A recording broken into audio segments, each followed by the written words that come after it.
Yes, well, Martha Truax here, very excited to have her. She's a friend of mine through choir, Kith and Kin Choir. So this is our second speaker. We had Monique Hernandez from Cappy about a month ago from Kith and Kin, which is great. We're like 60 members actually in our choir or so, right? And I believe in alto, correct?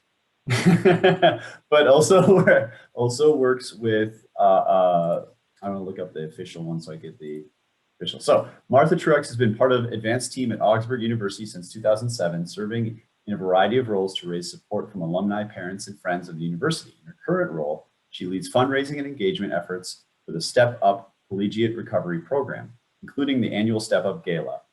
She is passionate about raising awareness about disease, addiction, and the transformative power of recovery. Martha earned his bachelor's degree in Spanish and Humanities, Media and Cultural Studies from Macalester, and a Master of Arts in Leadership from Augsburg. So with that, let's all give Martha a welcome and look forward to her presentation. Hello, everyone. Thank you so much, Thomas, for inviting me to come and speak, and thanks to everyone for helping facilitate this. I am very grateful to have the opportunity to come and talk to you all about the program that I work with at Augsburg University, StepUP, our collegiate recovery program. I have a short presentation, and then I want to make sure to leave time for questions. So I will go ahead and dive in, but please feel free to jump in and stop me at any point if you have questions or comments.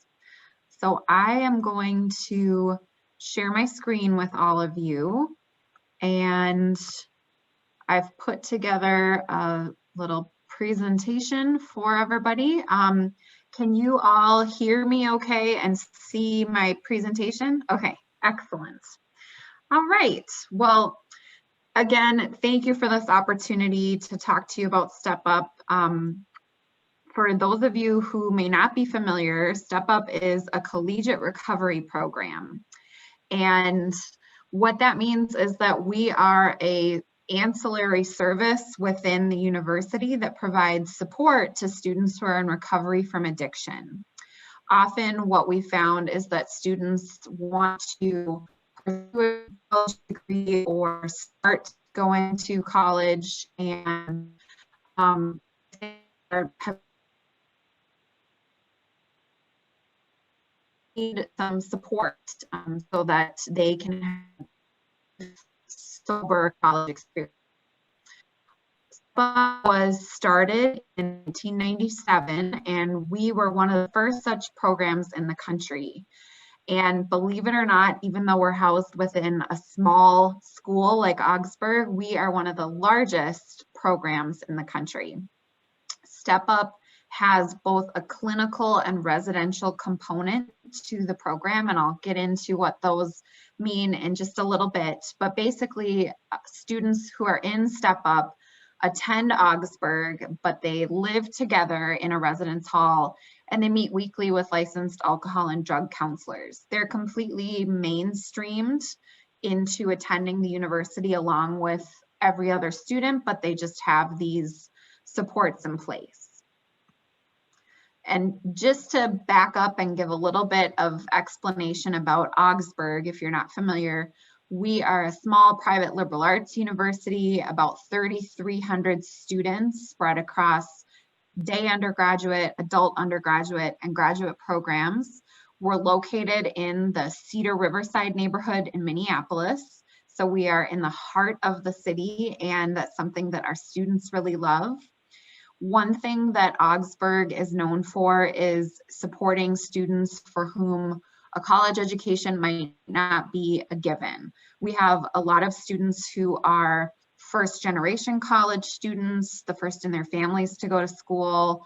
We have a number of students who have significant financial barriers to attending a private college. And we have a lot of students who have learning disabilities or might need specific support for them as they pursue a degree. And of course, we have students who are in recovery who want to get a college education, but they may not want to go just anywhere. So throughout its 150 plus year history, Augsburg has really been dedicated to meeting students where they're at. And that often means creating programs like StepUP that help to serve a specific constituency for whom college is not always in the cards. So I want to, again, just back up a little and explain why collegiate recovery programs are a thing and what they are. It was a concept that was developed in the 1990s. Back in the 1990s, some of the first programs that were created were at Rutgers University in New Jersey, Texas Tech, and then little old Augsburg. So we really got started with just a handful of other programs. Now, fast forward almost 25 years later, there's over 140 collegiate recovery programs across the US, and they vary in how comprehensive they are. Everything from sort of a full service program like StepUP to a program at a school that may have, for example, a student run AA meeting on campus. And these programs come up in response to this ever-growing need for students who are in recovery. They want a safe, supportive, sober environment. One thing that we hear over and over from students who come to StepUP is that many of them have tried to go to college before and it was not a great experience. We know sort of both anecdotally and statistically that alcohol and drug abuse is more prevalent among college students, and it can be a really scary place for students who have gone through a treatment program and are trying to stay sober. So there's absolutely a need for more of these kinds of programs. What we require for students to be able to get into StepUP is admission to the university, 6+ months of sobriety, be currently working an outside abstinence-based program like AA, NA, or Smart Recovery, a commitment to staying sober, and many of our students have already gone through a formal treatment program like Hazelden Betty Ford. We're careful to point out that StepUP and collegiate recovery programs in general are not treatment programs. They're not for treating alcohol and drug addiction. They are for folks who've already gone through treatment, are sober, and want that support structure. Just a little bit of background. I am a fundraiser, so I can't help but talk about how the program is funded. We receive a lot of support from the university. The program is a line item in the university budget, just like the chemistry department or the soccer team. But in addition, we also are very fortunate to have a generous donor base here in the Twin Cities. So we raise money through an annual gala, through Give to the Max Day, work with individual donors, and receive a number of grants from foundations. We are really, really fortunate then to be able to use those dollars to be able to do things like provide scholarships and housing stipends for students, or create sober fun activities that otherwise wouldn't be possible. I want to share just a little bit about what sets StepUP apart from other collegiate recovery communities. And again, as more of them have cropped up, I think that they are more in the just getting started stage. So one thing that we really have going for us is that we've been around a long time. Over our 24 years, we also have started with just a handful of students and no dedicated residents, to now growing to have about 75 students in the program each year, a dedicated residential space, a clinical and residential model, and be able to provide all of that for no additional cost to students. Students pay Augsburg tuition and they pay room and board to live in the residence hall, but there's no additional program fee, for example. We also think that one thing that sets StepUP apart is that we are located in the middle of the Twin Cities, the land of 10,000 treatment centers, as you may have heard it referred to before. We are fortunate to have the Hazelden Betty Ford Foundation in our backyard, many other treatment programs, both inpatient and outpatient, tons and tons of recovery meetings any hour and day of the week, and just a very strong, thriving recovery community. And many of our students come to StepUP having first arrived in Minnesota to go to treatment. And when they complete treatment, they find that the recovery community here is really strong, and that's what makes them want to stay. And then they find that they want the chance to stay in this supportive recovery community, but at the same time achieve their dream of going to college and finishing their degree. So we really are lucky to have StepUP located where it is. Lastly, I think one of the other things that sets StepUP apart is that we are continually adapting and adopting best practices. We have been referred to as the gold standard in collegiate recovery programs by Michael Botticelli, who was the drug czar under the Obama administration. And that means that we're always trying to figure out what we need to be aware of.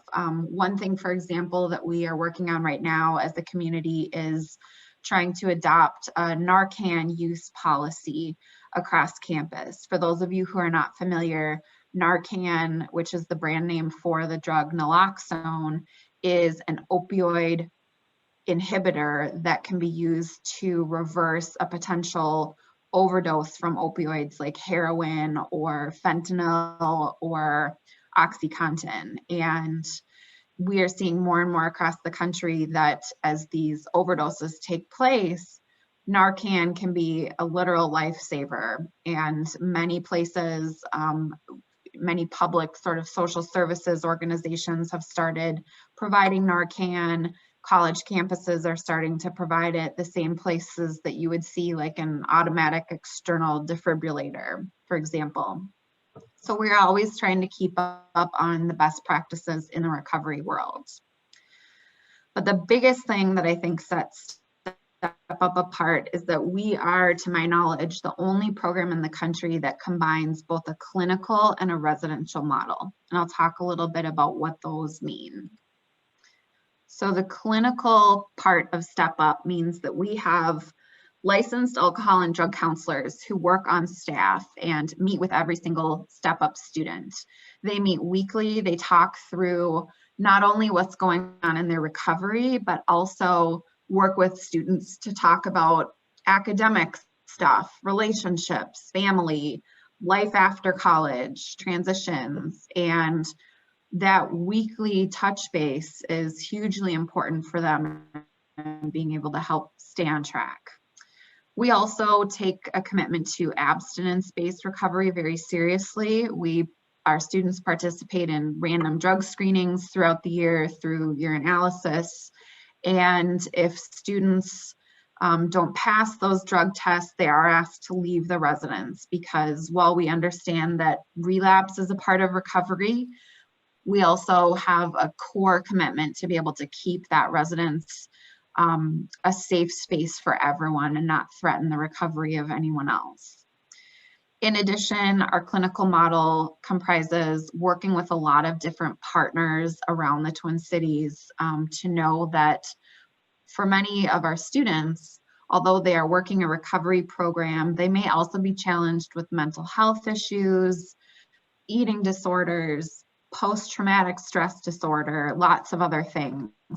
Often it's not simply just stopping drinking or using, it's dealing with all of the other issues that may have caused that turn into substance use disorder in the first place. So our clinical team is very quick to know when they may need to refer outside for students to receive additional support. Our StepUP team comprises our director, Renee Most, who unfortunately was not able to be here with me presenting. She had a family emergency and she was called away. She's very sorry that she could not be a part of this. But Renee joined our team in 2019 and has been an absolute gift. We're fortunate to have her because she is one of the very first alumni of StepUP. She went through the program in the early 2000s and has since spent her career working in the field of addiction. And so she came back to join us about a year and a half ago. And as a former StepUP student herself, more than most, she really gets what our students need. She also manages a team of amazing licensed alcohol and drug counselors who you see below, Thanidra, Shane, and John, who are the forward-facing people of our team. And then on the fundraising side, I work as the lead fundraiser for StepUP, focusing exclusively on raising money for the program, but I'm also joined with a colleague of mine, Terry McGinley, who does that work 50% of the time, as well as many of my colleagues in the fundraising office, all working to generate support for the program. The other half of the secret sauce of StepUP is that we have a residential model. And I think that this community is really something that can't be overstated in its importance. Students live together in one of our residence halls on campus, the Orrin Gateway Center, and they really have the ability to come together as a group and lean on each other. I'm going to just share a link to a video that explains in some of our students' words what this community means to them. And I actually think I may have to stop the share and start it again because I did not initially share my sound. So I'm going to try that again. What are you doing on your phone?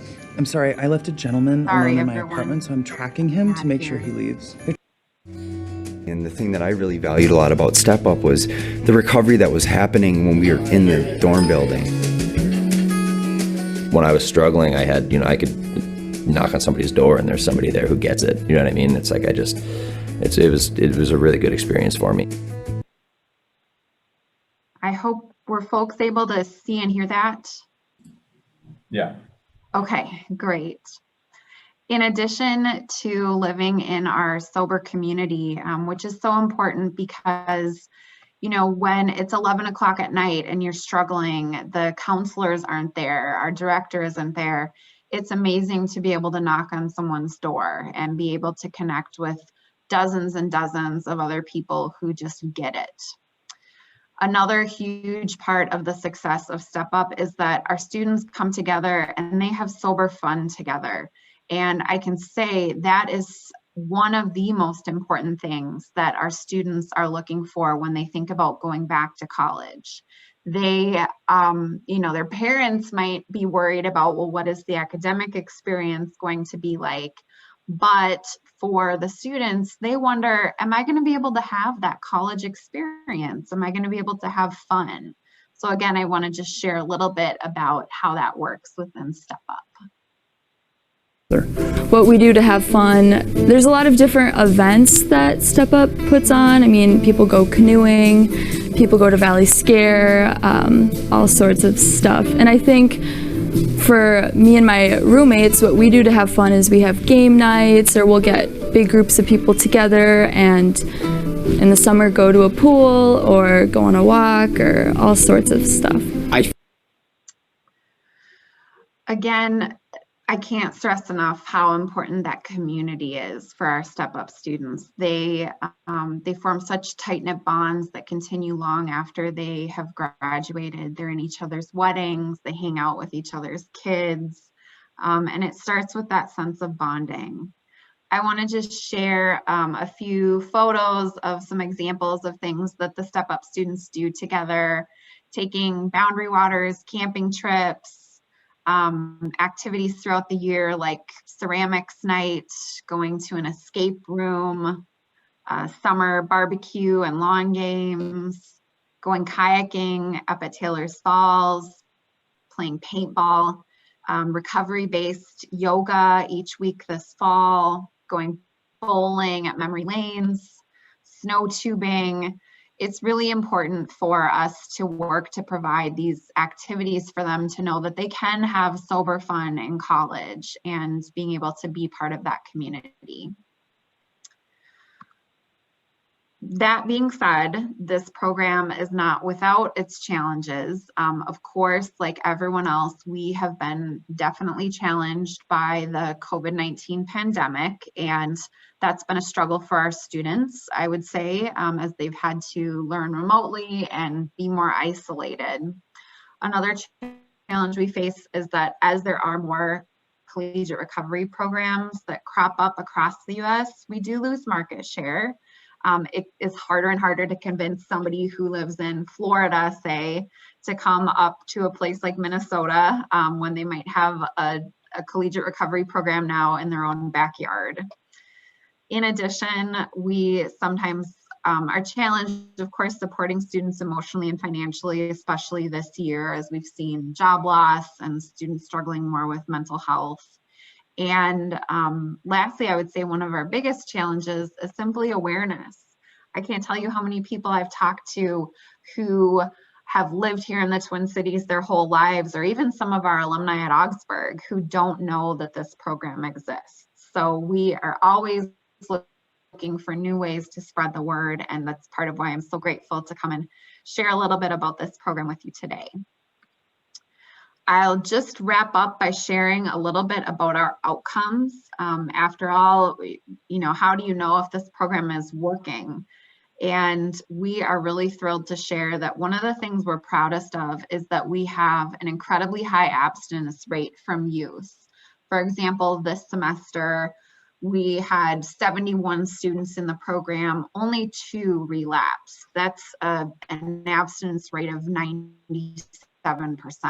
To give you a comparison, the average abstinence rate that you might see from people kind of like living out in the real world and working a recovery program like AA might be anywhere from 10 to 25%.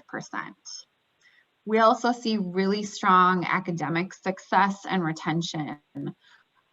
Our StepUP students make the Dean's List at a higher percentage than the rest of the Augsburg student body. And often they find that once they are free from living day in, day out with their addiction, they're able to focus on academics and really succeed. I'll share another brief little clip.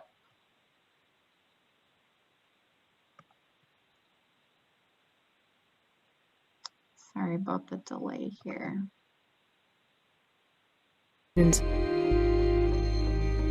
People tend to amaze themselves with what they're capable of academically.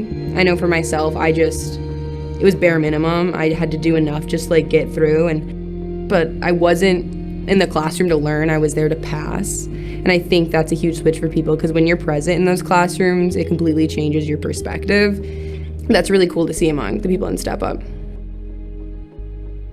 So we also see a very strong retention rate as people, want to continue through the program. And then lastly, what I'll share is, I think one of our students, Tucker, sums this up really well. It's a sense of belonging, a sense of fitting in and community. This is a real B&H customer story. About the ads, everybody. B&H customers for 30 sorts of stuff. I felt like I've spent the bulk of my life wandering, looking for where I fit in best. That took a lot of different shapes during my addiction. What StepUP has meant to me is I've found a group of people that I actually fit in with, a community that accepts me no matter who I am. That's a really wonderful feeling. I think Tucker says it better than I can. It's a community of people who accept each other no matter what. So that's about all I've got. If you'd like to learn more, you can check out our website, augsburg.edu/stepup. Please feel free to share your email with me. I'd be happy to add you to our list of newsletters and events. You can also follow us on Instagram at Augsburg_StepUp. And my email and phone number are here. I'll also put those in the chat so they don't disappear if you'd like to reach out to me personally. In addition, if you're interested and you really want to learn more and see this program in action, I'd love to invite you to StepUP Graduation, which is going to take place next Friday, May 21st from 2 to 4 at Centennial Lakes Park in Edina. we'll be celebrating 22 grads, 8 from the class of 2020 who didn't get a celebration last year, and then 14 graduating this year. It's going to be outdoors and socially distanced, and so we would love to have you come join us if you're interested in seeing the culmination of the hard work from our students. And then lastly, I'll just close. This is what we're all about: helping students champion lives of recovery, achieve academic success, and thrive in a community of accountability and support. Once again, thank you so much for making time for me to come and present to your group. I really appreciate it. And I will go ahead and stop the share and ask if anyone has any questions. I have a couple of questions. Yeah. If a student in the StepUP program fails the drug test, where do they go? They go back into a regular dorm? Or do they leave the college, or what do they do? That's a great question. They don't need to leave the college unless they have such a significant relapse that the option for them is to go back to treatment. It sort of depends on the nature of why they might have failed that drug test. If they, have kind of had a slip and they haven't had a full-blown return to use, then we would still ask them to leave the residence hall, and we'd work with them to find other housing arrangements. Sometimes it can mean moving to another dorm on campus, although we usually don't recommend that, just because a college dorm is probably one of the worst places in the world to try to stay sober. So we would recommend that we, work with them to find off-campus housing. We also have partnerships with a number of sober houses around the Twin Cities. So moving there to finish out the semester is often a good option. They don't have to leave school. So if somebody, had a slip up, maybe they, return to drinking for a weekend or something like that, they may then go live in a sober house for the rest of the semester and try to get back on track. If somebody had kind of a really full-blown return to use, then often what we will do is we'll work with them to get them back into treatment, because likely that's what's needed. And so then they do end up taking a medical leave of absence from Augsburg, and they head back to treatment. Sometimes they will end up rejoining us. And I saw there was a question in the chat too. Are those who slip up able to reapply and get back into the program later? Yes, they are. And in fact, throughout that whole time, they can still continue to meet with the counselors. They just can't live in the residence hall. So we really want to work with them. We know that relapse is part of recovery. And so our goal is not simply to put people out into the cold. We ask them to leave the residence because that can jeopardize the recovery of everyone else, but we absolutely want to continue to work with them. I have another question. Yeah. Yeah. Do most of the students in the StepUP program come to the college with the addiction? Or is this something that they get into once they're there? Very good question. I would say that 99% of our students come to StepUP already having struggled with substance use disorder. They have, this is something that has often been diagnosed like in their teens, when they were in high school or even junior high. And so by the time they get to us, they have usually been through a formal addiction treatment program. There have been just a handful of instances where a student has come to Augsburg, not at all for StepUP. Once they get to college, they discover that their use is a problem, and they end up transitioning into the StepUP program. But mostly the students who come into the program have already had a lot of that life experience. Yeah, great question. Yeah, I was just typing a question. What is the most common profile of addiction? Is it all kinds of drugs? Is it mainly alcohol? Um, are there patterns? Because some people are needle users, you know. So, is there a demographic or a profile like that? Yeah, that's also a great question. It's really kind of across the board. I would say that for many of our users, our students, their drug of choice has been alcohol. That often has been a big factor.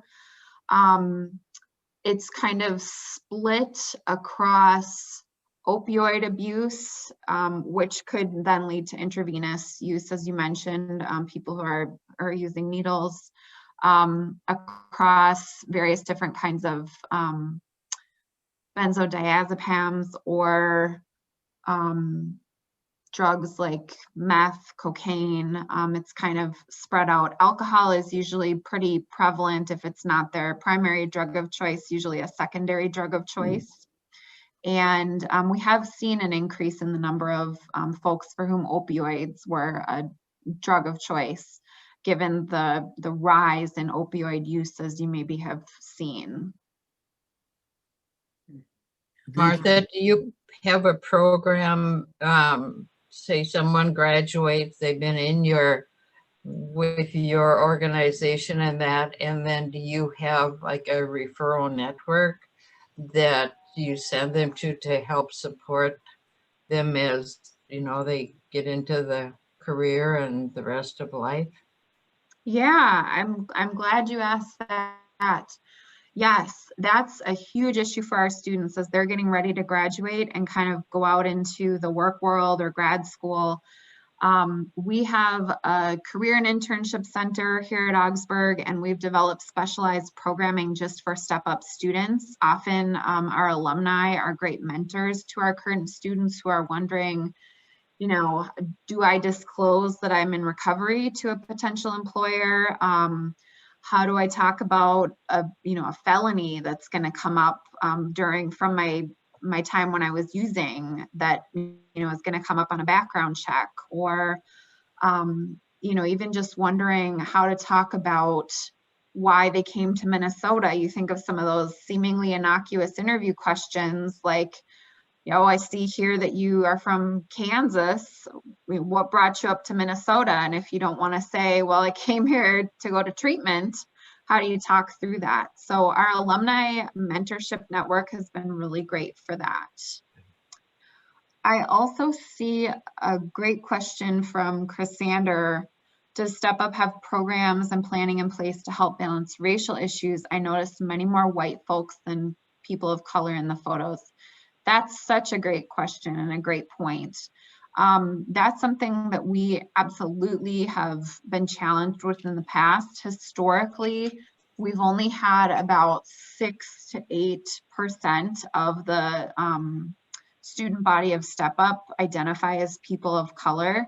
And we know that addiction certainly doesn't discriminate against racial lines. One challenge that we find is that often we have to go back a few different levels and say that, well, addiction doesn't discriminate across racial lines, treatment certainly does. And so often the students who are able to get into a really good treatment program stay for the max stay that they need to be able to pay for aftercare. Those often are more white affluent folks. We do have a number of financial resources available for folks who make it to us who are financially needy and need more financial support. But one of the challenges within the world of addiction is that there's such a disparity in access to treatment for people of color. And also within the judicial system. When I was talking before about students who have felonies on their records, we often find that that's more likely to happen, that, a white student is going to get a slap on the wrist for a drug charge, and things can go completely the other way for the same person who is not white. So those are challenges and issues that we are actively working to try to address. We also are challenged by the stigma of addiction, which is somewhat greater in communities of color. And so knowing that it can be difficult to even talk about what addiction is and what it looks like and seek help. So trying to figure out what are some of those additional factors that play into things.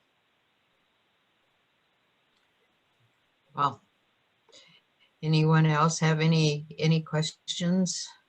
And thank you for sharing your contact information, because, you know, yeah, a few hours we'll come up with something. I'll just put it in the chat here too. Okay. I see I don't know if there's time for this one other question from Chrysander, a great question about what kind of relationship, if any, does StepUP have with local police departments? Does StepUP provide teaching on how to best interact with police for the students? That isn't something that has specifically come up, or I should say we don't necessarily have any specific relationship like with the Minneapolis Police Department, who would be our local police department. I think that we are seeing some of the stigma around harm reduction change. For example, we had actually a situation this past weekend where we had a non-StepUP student overdose on campus. And, you know, in a situation like that, one of the first people on site are going to be Minneapolis EMS, followed by Minneapolis Police. I think in that case, you know, we kind of stick to a harm reduction discussion. And fortunately, especially in cases where there is an overdose, people are protected by a pretty new law here in Minnesota called Steve's Law. It's a Good Samaritan law that was, I believe, passed into law in 2018, and it prevents criminal prosecution to be taken toward people who call the police or call emergency services in the case of an overdose. So I think that we are seeing here in the state of Minnesota, people hopefully being more understanding toward the importance of a harm reduction dialogue, rather than you know, people being so fearful of the legal consequences that they don't call the police, or they don't call 911 when they are in the company of someone who's having an overdose or they've overdosed themselves. That's very, very good. Well, our time has arrived, and we will, you know, again, she's available and we can connect with her if you have more questions. But it's time. We always end all of our meetings with the FourWay Test. And so I don't know that we have a visual for that one, do we? Or we do. Okay. Rotary's FourWay Test. Is it the truth? The truth? Is number 2? It's fair. 12. Concerned. 3? Goodwill. Will it build goodwill and better friendships? And 4, will it be beneficial to all concerned? Well, thank you everyone for joining us today. And thank you so much, Martha, for your presentation. And have a great week, guys. Thank you. Thanks, everyone. Thank you. Great for job, having Martha. me. Thank you. Thanks so much.